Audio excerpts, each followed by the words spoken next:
Tani kemi ardhur në një nga momentet më të bukura të podcastit tonë. Në çdo episod ne flasim për bullizmin, si ndodh, si dëmton dhe si mund ta ndalojmë. Por sot duam të kuptojmë diçka shumë të rëndësishme. Bullizmi nuk ndalet vetëm duke thënë mos e bëj, ai ndalet duke përhapur ndjerësinë. Një vepër e vogël e mirë mund të duket e thjeshtë, por për dikë tjetër mund të jetë arsyeja pse ndihet i pranuar, i respektuar dhe i sigurt.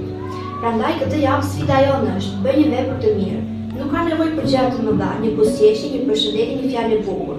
Të ulesh pranë dikujt që rri vetëm, të mbrosh dikë shpotallin me qetësi dhe respekt. Këto janë gjëra të vogla, por krijojnë ndryshim të madh. Ndoshta në klasën tënde ka dikush që ndihet i përjashtuar. Ndoshta në shtëpi dikush ka nevojë për vëmendje. Ndoshta në rrjetet sociale ka nevojë për një koment pozitiv. Ti mund të jesh arsyeja pse dikujt i përmirësohet dita dhe i jep pjesa më e bukur. Kur bën mirë, jo vetëm të tjerët ndihen mirë, edhe ti bëhesh i fortë, i sigurt dhe më njerëzor. A mund të na thoni disa mesazhe mbështetëse?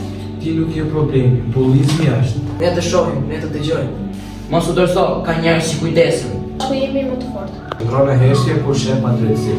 Nëse je sot ai që vendohet të fol, nëse je ai që sheh, mos hesht. Nëse je ai që mund të ndihmoj, vepro, sepse një shkollë pa bullizëm fillon me mua, me ty, me ne. Faleminderit që na dëgjuat, deri herë tjetër. Mbështesje njëri tjetrit.